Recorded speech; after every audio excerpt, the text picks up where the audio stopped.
what had happened was my mother, just her addiction became became so powerful in her life that she ended up actually starting to sell everything in her house. So I mean, she was selling our clothes, our furniture, our appliances. I mean, anything she could really, you know, put up in the front yard and say, "Give me $20 for it." That's what she was doing. And I have a very vivid memory of her kind of doing that, coming home, walking in our trailer that we were living in, and there was nothing around, and it was a very, very strange experience for me. And my father, I'm not sure what the context around this was, but my father came home, and if you can understand, she's pawned all his stuff off too, and they get into a huge fight. Start rolling around on the floor. I mean, it was crazy. They start fighting, and she calls my grandparents in the middle of the night. She says, "Hey, come get the kids right now. I can't raise them anymore. Uh, Come get them tonight." Or she was just going to drop us off at the police station. That was what her plan was. So my grandparents, being who they are, of course, they drove all the way to Pensacola, Florida, middle of the night, came and got me and my sister. And, you know, when they got there and picked us up, I didn't see my mom uh, after that night for over 10 years.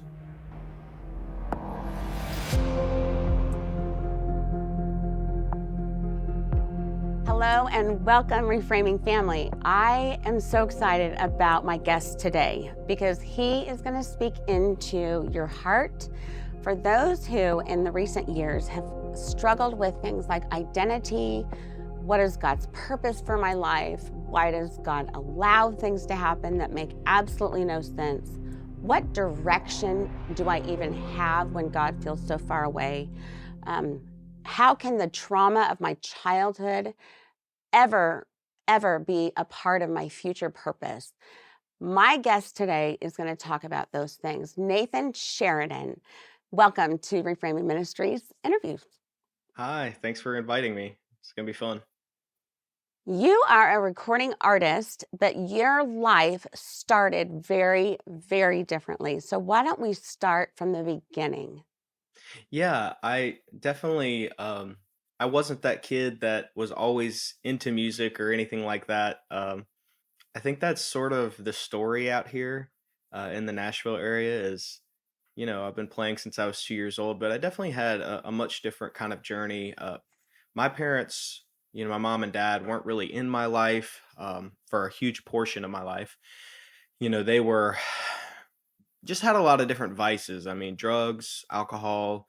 They were, you know, violent towards one another, in and out of prison, and it was definitely kind of a tumultuous time for me and my family. And it kind of came to a peak around 4 years old. If you can kind of picture this, I was always back and forth between my grandparents and my mom and dad. My grandparents and my mom and dad. It was just this kind of relationship that they had, this custody relationship that they had, where when it was inconvenient for my parents, they would kind of pawn us off on my grandparents. And whenever it was convenient for them to be mom and dad again, well, of course, we'd be back with them. And that happened for quite a while, right after I was born. And it kind of came to, a peak when I was around 4 years old. We were living in Pensacola, Florida.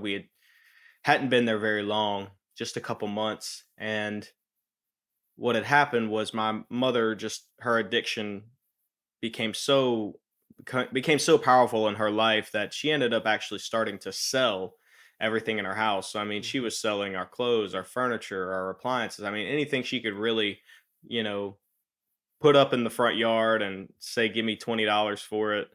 That's what she was doing. And I have a very vivid memory of her kind of doing that, coming home, walking Mm. in our trailer that we were living in, and there was nothing around. And it was a very, very strange experience for me. And, my father, I'm not sure what the context around this was, but my father came home, and if you can understand, she's pawned all his stuff off too. And they get into a huge fight. Start rolling around on the floor. I mean, it was crazy. They start fighting, and she calls my grandparents in the middle of the night. She says, "Hey, come get the kids right now. I can't raise them anymore. Uh, come get them tonight." Or she was just going to drop us off at the police station. That was what her plan was. So my grandparents, being who they are, of course, they drove all the way to Pensacola, Florida, middle of the night, came and got me and my sister.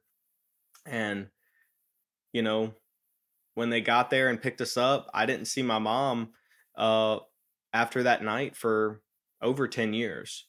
So that was the last time I would see her for over 10 years. And then, of course, my father would be back in and out of prison as per usual. Uh, and he got, indicted back in Louisiana again, where I was basically born and raised. So if that kind of sets the scene for you of where I was in my life, um, it was a huge journey kind of getting to where I'm at. I mean, in not long after being full time with my grandparents, it was like we got out of one trial, finally we were in a good home, but then my sister Sarah got sick, and So, she so let me stop for just 1 second, and because I want to set the stage, just all of the trauma that you have just talked about, like it's your life that you experience. So and you talk about it so openly, which I so appreciate. But that is so traumatic. The kind of attachment challenges, the um, the lack of security, safety, right, so much now of what we know about children's brains and their wiring, how they're made for attachment. And when there isn't that safe person there, and then you don't have safe items, a safe space, I can't imagine you remembering much of anything except those significant traumas like having your items right. sold. And it's you and your sister. Did you share a room or did you stay close to her? I honestly am not sure about our living situation, but yes, definitely very close to my sister. I mean, that was really the only. I can't really ever remember a time where my sister wasn't there, in those Yeah. situations. Um, and me and her were obviously all each other really had. We didn't have any friends. I don't know if we really went to school at all. I have like a sort of memory of us going to a school at one point, but not lasting very long at all. So it was a very yes, you're right. I mean, all the traumatic events are what really stick out because that's, I guess, your body's going into a kind of a protection Mhm, mode, and it's mhm. kind of really, you're hypersensitive to what's going on around you, so that's kind of like more burned in your memory. But definitely, all those scenarios were what I took from that whole experience. Like I don't remember really anything good. So that's Yeah, very true, and I think and it shapes even sometimes the way in a flesh way, it still shapes some of the ways I think to this day, which is mhm. unfortunate. Uh, and I have to kind of battle against that sometimes. But you're I'm 100% sure you're you do. 100% right. Yeah. And then you go to a situation where you're loved, and that feels so uncomfortable because that, like, how are you going to even trust? So you're starting at age 4 or 5 years old with grandparents who love you, and it's almost like an infant heart and soul where I'm I'm afraid and I don't know how to trust these people and when are they going to start pawning me off to somebody else. So some of those questions had to enter into your thoughts as you adjusted. I think definitely in a subconscious way, some of those things were definitely making their way in. Not that I knew it at the time, but I realized, Sure. later on and especially teenage years, a lot of what I'd experienced was actually affecting me when I hadn't given credence to it necessarily, but once I started really understanding, I was like, yeah, a lot of that really it does affect the way I think and the way I receive love and the way I give love, and who I can trust and how I trust and things like that. There was definitely so many things. And you got to understand with my grandparents, they were amazing grandparents, loving grandparents, and they're still alive today, and we have an amazing relationship. That being said, there was a huge generation gap. There was this, there was just this thing that was kind of between us that nobody could Yeah. quite pinpoint. They always say I was the most difficult child they had ever raised, and it wasn't because I was actually difficult. It's because they had to totally relearn how to be Mhm. parents in the early 2000s when all their kids Mhm. were basically already graduated high school, almost all out the house. And I talked about this on Hagee Ministries the other day with Matt Hagee. I was telling him about when my grandfather interacted with his father, it was a totally different relationship than Yes. how, Yeah. than how my grandfather interacted with his sons, and how his sons will interact with their sons and their daughters. So it's a totally, I feel like every generation that's kind of come along has learned to love a little bit more, maybe, and learned to be a Mhm. little bit more compassionate, a little bit more understanding, sometimes to a fault. But I think, they had to totally kind of relearn uh, how to raise, I think, a child. And of course, every child comes with their own personality, and I definitely had a different one than they had ever really encountered.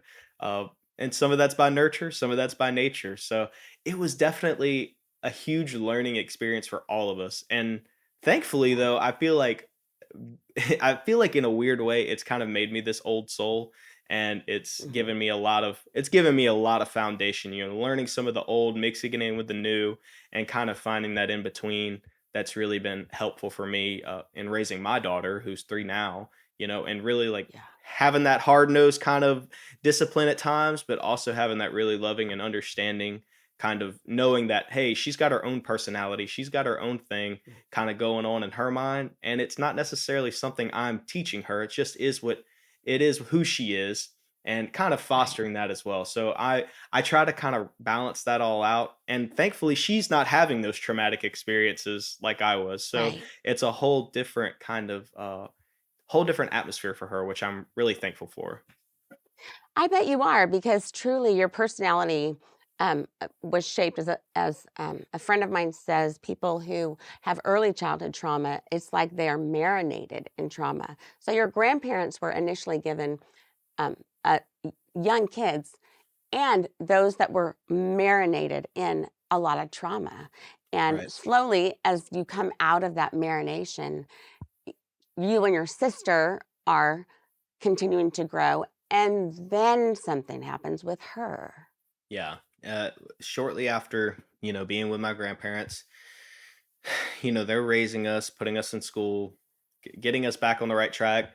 And my sister starts to get sick. So headaches, nausea, things like that, just different kind of ailments. And they end up taking her to some specialists at Children's Hospital in New Orleans, and eventually they diagnose her with a rare form of adult brain cancer. So it was a an advanced form of brain cancer that was typically only seen in adults. They'd only seen it in children a couple times. So it was she was one of the like 4 documented cases in the world of having this specific cancer, which is a very long scientific name. And it was very aggressive, very Mm. fast growing, and it was probably the hardest trial that I think my grandparents have probably ever had to endure. Um, and it was honestly for me, even though I didn't always understand everything that was going on, it was such like a weird it was such like a weird blur of like Sarah being Mhm. well and then she's sick. And then all of a sudden she's in a hospital bed. And then all of a sudden she's in a coma. And then, all of a sudden we're not playing anymore. She's not, and it's very uh looking back, it's very disheartening, and it's very sad to think about because I know I was absorbing a lot of those things. And of course, when Sarah finally did pass away, I mean, my heart was obviously broken because I had kind of taken for granted the fact that she was there. I didn't Mhm. understand yet that she was probably not gonna make it. I hadn't fully Mhm. grasped that yet. So when I when I was told that she had passed away, I mean, probably the next day or 2 days later, we were waking her, going to the wake, and then we were going to the funeral. And I mean, it happened so quick, and it's like I have a sister, and then bam, I don't. So here I am, just an only child, and that is that adds a whole different layer. I think, being an only Oh, that's a child. huge layer. Yeah, Yes, that's a it adds huge a whole layer different because layer. how did God why did God even allow that to happen? I mean, I'm sure as a young child you don't question that, but as you grow older, learning to reason and getting to know the Lord is like, yes, your word says you're good. Your word says you're faithful. Your word says that you heal. Your word says that you promise so much. And yet your experience at that time was anything but good. Yeah, exactly. It was so I mean, it's really hard to point out all the good that happened. I know there was good. I had a birthday, I had Christmases, and there was fun times with family and things like that, but there was always this overhanging shadow of my sister being sick, my parents not being in my Yeah. life.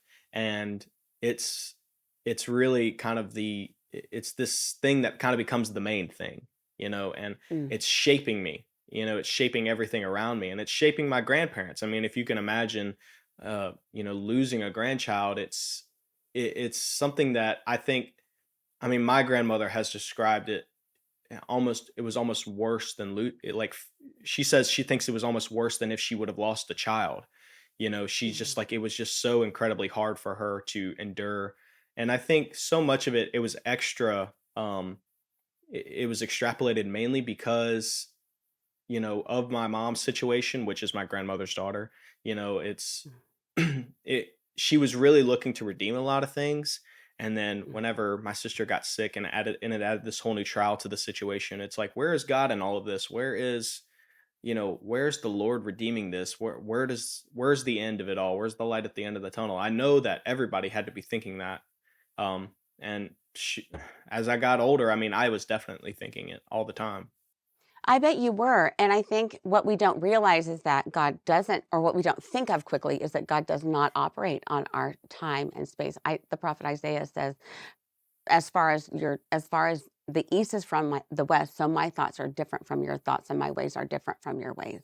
And we Right. can't see at the time all that he was preparing you for, the resilience you were developing, the adaptability that you were developing, the awareness of looking at other people and observing their reactions, which is exactly what you probably use now as a gift in your music and in your performing with others or just being with others, the intuition being developed. But we don't see that at the time. We just see the loss. And Right. for for by the grace of God, you were able to move forward, went into high school. And I this morning I was listening to one of the interviews where you said you were pretty shy. You didn't sense that there was a musical gift. You were kind of lost. And what did that look like? Yeah, um I never had really music flowing like in me in that way. Like I never Mm.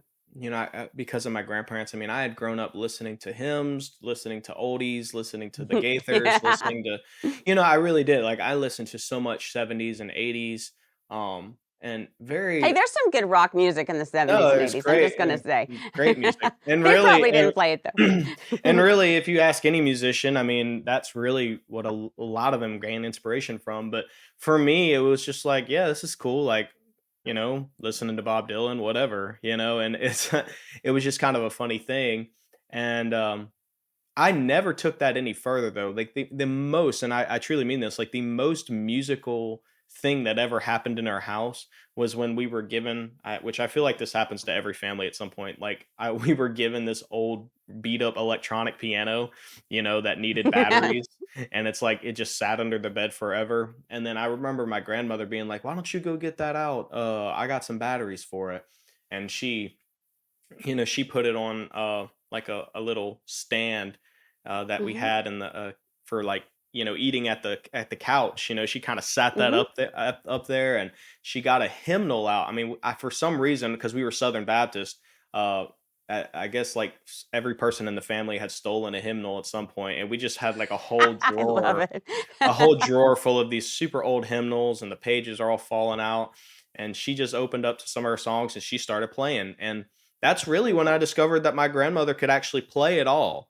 I mean, she had, and she really knew how to play. She really knew how to read music. And I had no idea, really. just kind of heard it. She always hummed in the kitchen, things like that. So she's definitely a lover of music and she knew how to play. But at that point, I had never sang, I had never read music, I had never played an instrument, never done anything, never sang. So it was totally foreign from me. That was the biggest musical thing that had ever happened in our house. And Wow. then, it's like, all right, now go put it back under the bed. So Yeah. it's like, she very rarely would do something like that. So when I got into high school and uh turned 15 years old, I mean, it was such a random thing when I have, and this I gotta put into a disclaimer here. I am an only child, basically by nurture, because I was raised as an only child. I do have an older sister named Tennille that whenever I Mm. was born, she was already in her 20s. So she, from Wow. a same father. So me and her have a great relationship, and she was almost like a mother to me, really. Like, I was at her house a lot. She helped raise me along with my grandparents. Wow. So uh me and her were talking, and she's like, well, what do you want for your birthday? You're turning 15, what's going on? And I said, oh, just get me a guitar, whatever. And I have, like, looking back, I have absolutely no clue why I would ask for that. It had to be the Lord just being like, "Hey, just say guitar." And she's like, "Okay, you wanna play guitar? We'll do it." And the only thing I'd ever done before that was, like, take a couple piano lessons at school, and Tennille even tried to, like, put me in piano lessons at one point. I hated it, I didn't take to it at all. And I wanted to play the guitar, so, she bought me a guitar, and man, before you know it, I was really just glued to that thing. I mean, I really just started Mhm. learning to read music, learning tablature, learning, Ode to Joy, Mary Had a Little Lamb, at 15, just like kind of getting all the stuff you really should be learning at 5 or 6, if you're gonna be if you want to learn to play music. I was learning at 15. So a late start nonetheless, but man, I kind of took that in, started playing chords, started just learning all the music aspect of my instrument. And then sure enough, it's really a God thing. I mean, I was saved at 14 years old, praise God. Like my grandparents really just showed me who Christ was, and made sure I was in the right place at the right time, in a church environment. And man, by the grace of God, being in youth group, just kind of a spot opened up for us to start like a contemporary youth band, which was crazy for a Southern Baptist thing. I mean, we only sang hymns. I mean, really. Right. So we started this thing up, and I just like started singing. And just kind of just as a fill in, I was like, I didn't think I could sing. I really didn't. And they, I said, well, I'll just sing until we find a female singer. Like, I wanted a girl to take over. Like, that's because in Mhm. my mind, I'm like, well, just makes more sense. Like, girls have better voices, they can sing higher, all these things like that. And the guys in the band, they're like, well, we don't really want to find another singer. We like the way you sing. So that kind of told me right Isn't there, that like, wonderful? yeah, That's yeah, great. yeah, they really put the screws to me, and they wouldn't let me quit. They didn't want me to just like become another guitar player. Um, so they really put me in a position to start leading worship, to start singing in front of people and leading others. So it was an amazing experience. Like, it was all orchestrated by God, and his providence was really there, because so many doors opened that I never intended for them to open. I never Mhm. set out for them to open. I'm not the one who said, "Oh, we should start a band." None of that. The most I ever did was just like bring my guitar to youth group and kind of just like, kind of just in a way, I was just kind of trying to manifest that, I guess, in a weird way. But, I'm not the one who said, "Hey, we should do all this. Hey, you should sing," and stuff like that. So it's like God has really just put all these people around me to like get around me and say, "Hey, this is what you're going to do. We're going to start this band. You're going to be the singer." And it's incredible looking back. In some ways, I think that the gifts that God puts in each individual come out whether we know it or not. And here you were having had not a lot of mirroring or reflection back as to, yeah, Nathan, you're really good at this, or let's try that. But God, through your sister, put that guitar into your life and you took to it because it's a natural gift. He gave you a voice you didn't know about. So you just kind of had that with you, but it came out because that's how God surprises us Right. when we are available. You weren't distracted with trying to do your own thing. You didn't have your own agenda. You were just Yeah. surviving. And so Yeah. you get so you have these guys go, "Hey, we want you to sing," which is what I would have said after hearing your music yesterday and today. I'm like, that's the guy that needs to sing. And so you graduate from high school and you join the military, and it even gets bigger.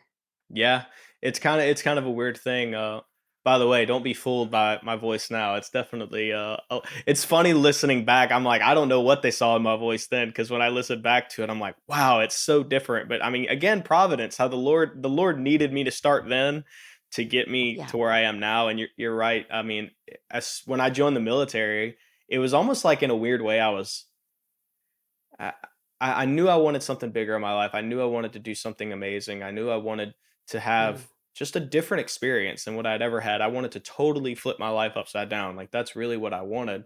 So joining the military, enabled me to do that. But then also in another way, I was running away a little bit from music because I was like, there's no way God's going to do this for me. Like, there's no way that I'm ever Mm. going to be able to sing at a level that could uh, do anything for me substantial. And it was kind of a lie I was telling myself, the thoughts of the enemy creeping in. And a lot of it is I had no guidance, from, Sure. it's not like I had all these musicians in my life telling me, hey, this is what you do. This is how you cut a record. I had none of that. So I was totally blind. And I mean, I'm like, forget it. I'm just going to join the military. I need a job. I need some stability in my life. And then I do. And then I fall right back into music, in the military. So it's kind of funny. Like, I mean, of course I went to basic training, but as soon as I got to AIT, I had opportunities to lead worship on Fort Gordon in Georgia, which is the Signal Corps out there, and that's what I was. I was communications, so um, I went out there and had opportunities to lead worship every Sunday, and got back into playing guitar, got back into singing, and man, before you know it, here I am right back in the same boat. I'm right back to, and loving it. I'm loving getting to do it again. So it's like I ran from it and tried, but I couldn't really get away from it. Then immediately after AIT, I get deployed to Camp Arif Jean Kuwait.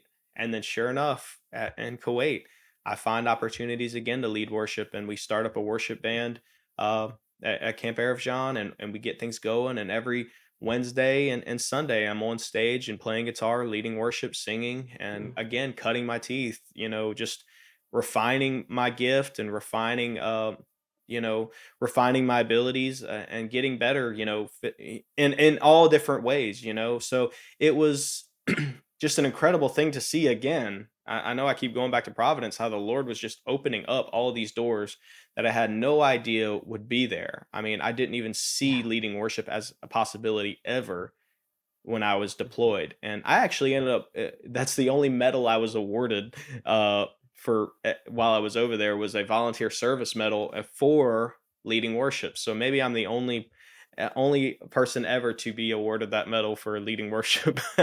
that was Hey, it was congratulations. I got the but yeah, if anybody ever doubts me, I have literally have the paperwork to prove it. So I don't think they'll it's doubt you at incredible to all. see.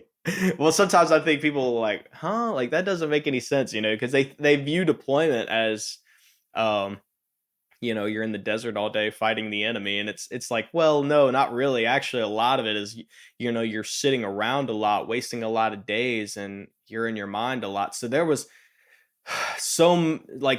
a big need for me to keep my mind Mm. focused on Yeah. a higher power. I needed to stay focused on the things of God. I needed to stay focused on what he had for me. I needed to remember that he was going to provide a way out for me, that I was going to leave here one day. And I think all the soldiers there too. I mean, there was a need for Jesus for sure. And I mean, in that situation, because we had so many soldiers going through so many different things back home, and some this was their third, fourth, fifth deployment. And you got to understand, I mean, you really get to a point over there where you feel like you're never going to get out of this place. You feel like you're locked up in prison at times.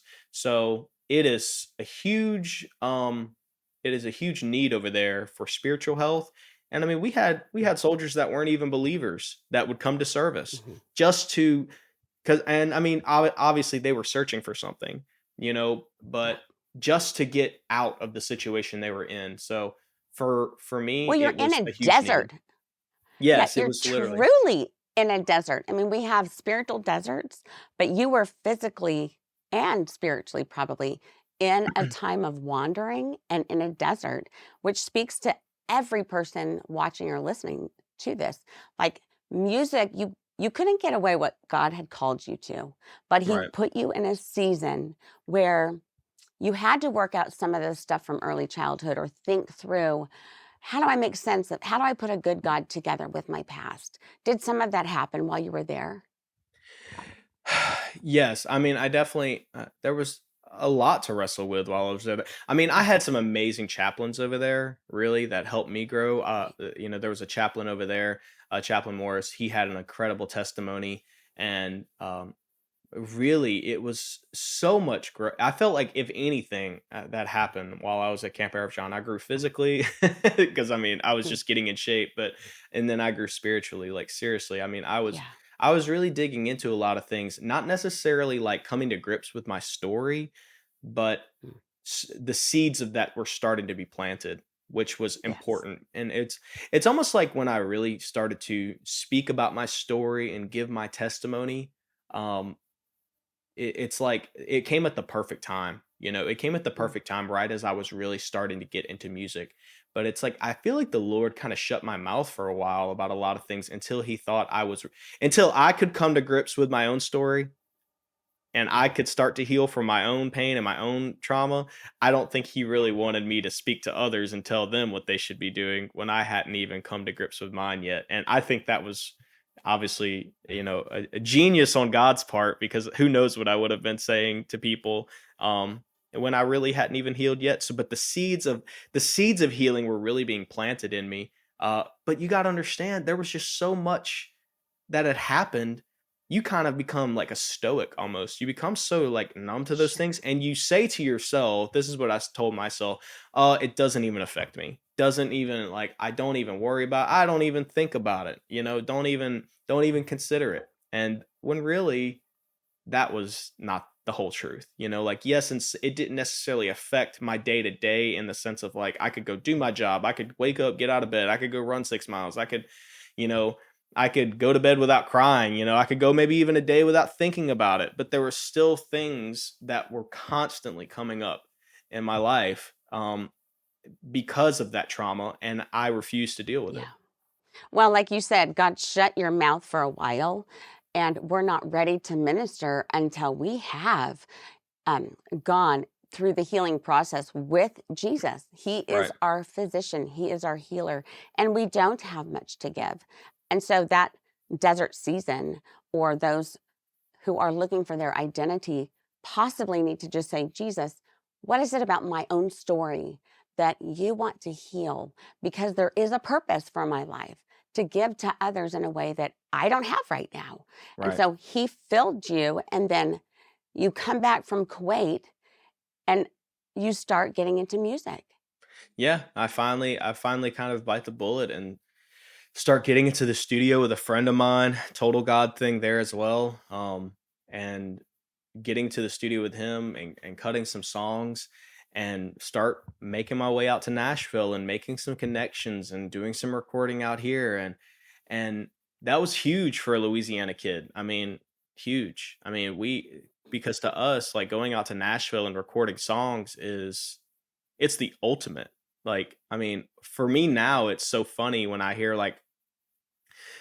somebody say like, Nashville's where you need to go to make it, because now I know that's not really true, and it's even less true than it's ever been. But back then, it's like this is what success is. Like if we get out to Nashville, we can cut some songs and we can make some connections out there. Like we can really like become a part of something out there. We're really going to be big, like, and I say we because like, I was talking like my friend Luke, and that's what me and him would always like dream about, like, wow, these songs are going to be big and they're going to do all these things and we got to get out to Nashville. And so it was you know a kind of a huge dreamer kind of phase for me, Mm.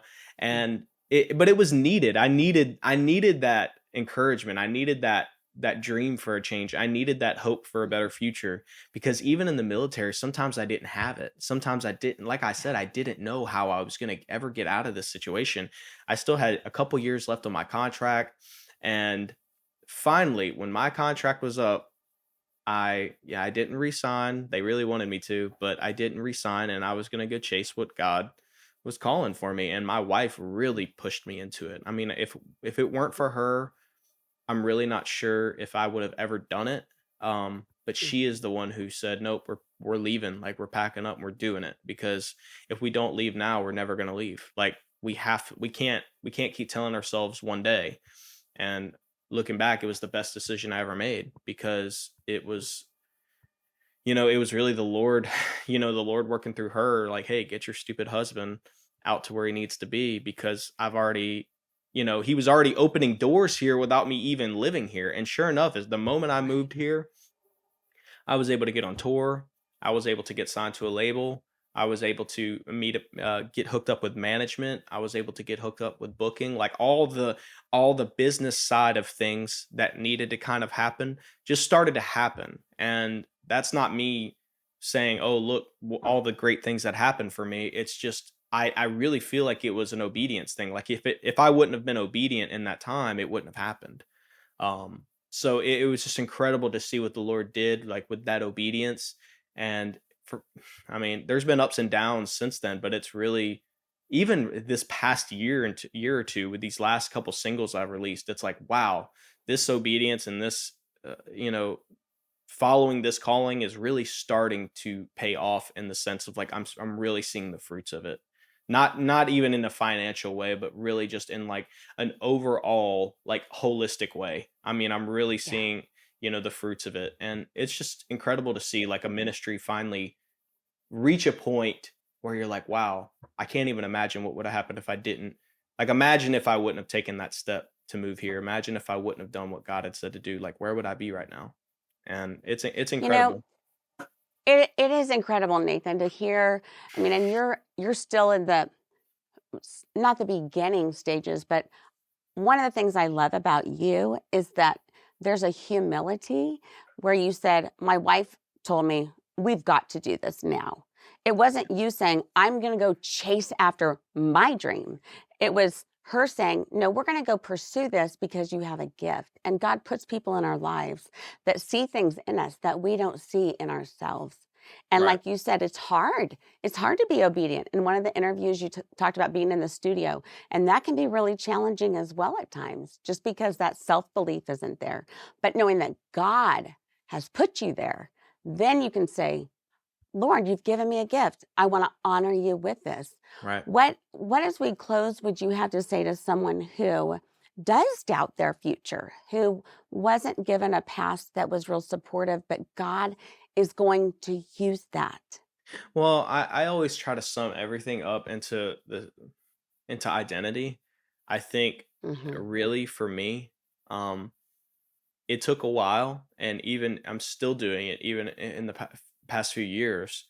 But whatever it is that you're still holding on to from childhood, from a trauma that's happened in the past couple years, a bad breakup, bad college experience, something you failed at. Like, there's so many different events that may not necessarily qualify as traumatic for people like me, or people like you, but for this person, it's Hmm. like, it's the ultimate thing. Like, it's the thing they can't let go of. I Hmm. would say that you really have to start positioning yourself into a place of understanding the identity you have in Christ. Because if you don't do that, you're never going to really be free. You're really never going to be Yeah. free from any of it. And I know this because it's like when we get saved, it's like we're a baby Christian, really. I mean, we're born again, literally, like, in a way, like, not literally, but in the spiritual realm, we're born again. Hmm. I mean, we're a brand new creation. So there's growth that needs to happen. I think it was Yeah. Nicodemus. He's like, "Well, how can I go back in my mother's womb and be born again?" He's like, "No, you need to be born again by the Spirit." And I mean, that means to me, born again, okay, now we're a spiritual infant, or an infant Yeah. Christian, and we need to slowly learn, who we are. And I think ultimately we find out who we are is who Christ is in us. And I think Yeah. once we understand that Christ dwells within us, that we are co-seated with him, that we have a brand new future because of him, we have a brand new destiny because of him, that he's working all things together for the good of those who love him. Once we start to understand that, take hold of that, take hold of our identity in Christ, we're really going to start to see things shift, because we will never and I know people talk a lot about internal healing. I know people talk a lot about having mentors and counseling, and I'm not against those things. I mean, I'm not against therapy, I'm not against any of that, but you can never truly get set free, you can never truly be healed if you don't know what your identity is. If you're still Yeah. identifying with trauma, there's still work to be done. If you're still identifying with your pain, if you're saying, because for me, it was like a lot of internalizing, right? It wasn't, it was never like, my mom left me. It was never just, oh, my sister passed away or anything like that. It was, these things are happening not just to me, but because of me. And I think Mm. people, once they start to finally let some of that break off, like, hey, none of this is really your fault. A lot of these Mhm. things just happened to you, and they were traumatic things, but they were out of your control. And the things we tend to grab hold of and identify with and Mhm. linger on, it's the things we can't even control, the things we Right. had no power to change.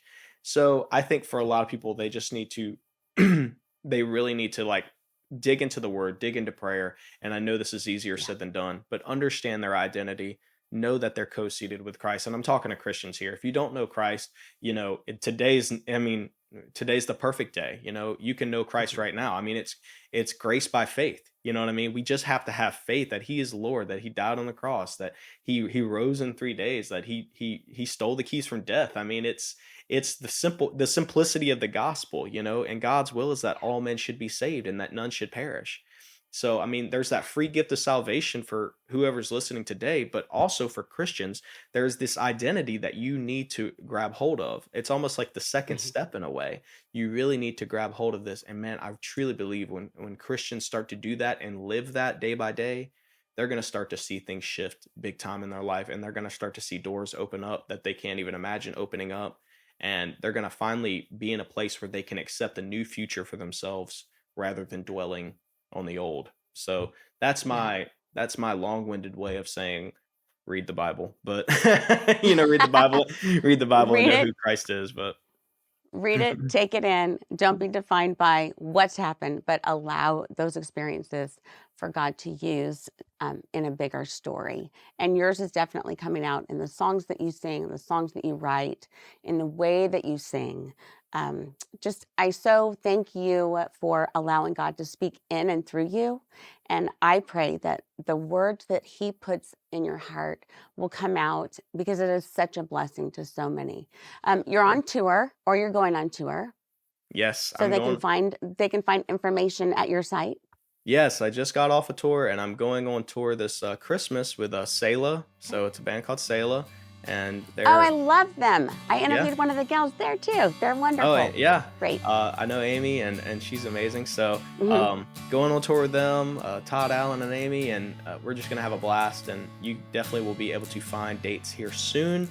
I'll be putting those on my website. We'd love to see you out Okay. there, and I think it's just gonna be incredible. So it's gonna be, Great. I mean, Salus fans really show up. So I kind of have a built-in crowd. So nobody's coming for me. Well, I'm going to ask for a little ticket right there, pal, because I We will get love you that. one. We'll That's get you one. wonderful. Well, thank you for your time, Nathan, and thank you for your spirit, your testimony, and the words of encouragement that you've given. Well, thank you so much. It was an honor and a blessing to be here.